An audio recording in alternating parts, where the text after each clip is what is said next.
You guys looking great. Thank you. Thank you very much.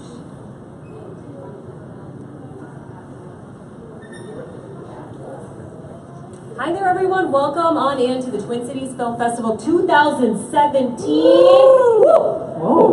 Whoa, that was good. You want to do that again? It's like we'll roll the hour. R's. We want to thank our presenting sponsor. Who is our presenting sponsor? Fleurdejunk. I love how you said that. That is so great. And also the shops at West End were great to us every single year.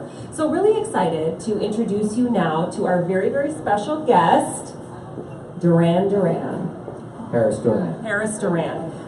Your film, Beauty Mark, that is a heavy film. Tell us a little bit about it. Sure. So Beauty Mark it's a heavy drama that is about a young mother who is taking care of her young son and her alcoholic mother, and they find themselves in a position of where their house becomes condemned and they have to move immediately, and she has no money, she has no options, and so she has to go to the only person that she knows with any money to save her family, which is the man who abused her as a child. And so it confronts some very heavy topics that are, now actually all over our media everywhere right now, with what's going on in Hollywood, and finally people speaking out about sexual abuse in a way that they have not been willing to. So yes.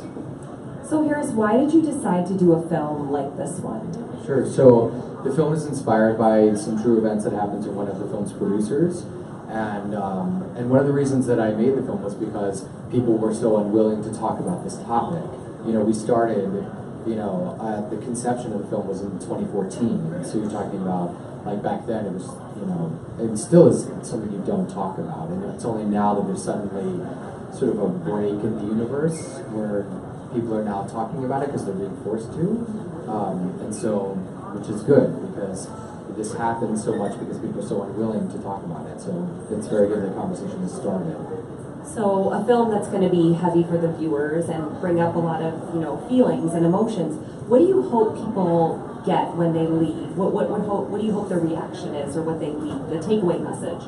Sure. What's been really wonderful about when it's screened at festivals is the audience really participates in the Q&As in that, they do speak out about it. And there have been many stories that I have heard of people have come up to me and said, like, that happened to me, I've told no one before. And so it's like there's been some pretty extreme reactions in private afterwards that are pretty amazing for people who have been holding on to this for 60 years. There's been some, last weekend at Woodstock, actually, a woman left the screening and saw me, and she was like, "You're the filmmaker," and she just started crying, and she ended up holding her for 5 minutes, and she was like, thank you for making this film, thank you." So it was very intense, but Sure. So raising awareness, I'm sure even just the cast and crew, the emotions they had as they were going through this. What was one of the biggest challenges you, as the filmmaker director, had in this? It pretty much comes back to the same thing, of that it was very hard to raise money. Every single step was people not wanting to talk about this topic, and so I persevered and pushed through, and that really was the hardest part of it, was getting people to make a movie about this, when we need a movie about this. Sure. Now, a bit of a heavy question, but Sure. if somebody is watching right now who maybe is a survivor of abuse, what would you want to say to them? What would you say?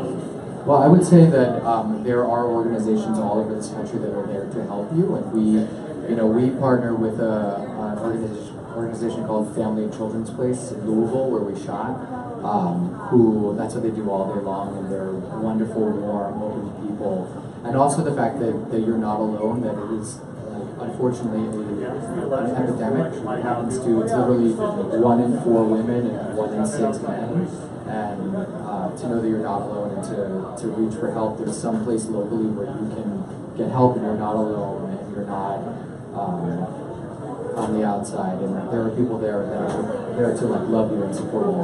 There is a huge community for you. Well said. If people want to find out more about the film, they want to find out more about you, where can they go? So Facebook, Beauty Mark Film, Facebook/BeautyMarkFilm. Also, we have a website, BeautyMarkFilm.com. I'm Harris Doran. I have a Twitter. BeautyMark is a Twitter. So we're everywhere. You can find us. And what is your next project? What's in the future for you? So my next movie is called Atticus Brown is Still Here, which is a teen bullying coming of age story that we're going to shoot next summer. So you deal with a lot of these heavier issues. I do. What spurs you to want to tell people and bring awareness to stuff like this? Sure. I mean, I think that, you know, I go around in life and I'm constantly thinking about other people and people's struggles, and I've struggled a lot in my life, and so I have great empathy for other people and what they're going through, and I think that, you know, art can be serve multiple purposes, and one of those is to, you know, be a vehicle for people to confront themselves and grow. And so I want to know that my work has a greater purpose than just purely entertainment, even though it's entertaining. Sure. Any advice for up-and-coming filmmakers out there? Make work. Make bad work. Make a lot of bad work. That's what I would say. Write and write and write and film and film and film. And don't worry about quality because you don't have to release it, but just do a lot of it until you get really good. But get the bad stuff out. Make the bad stuff. Great advice. Harris Doran, thank you so much. We're excited about the film. Don't forget to check out TwinCitiesFilmFest.org for all the latest.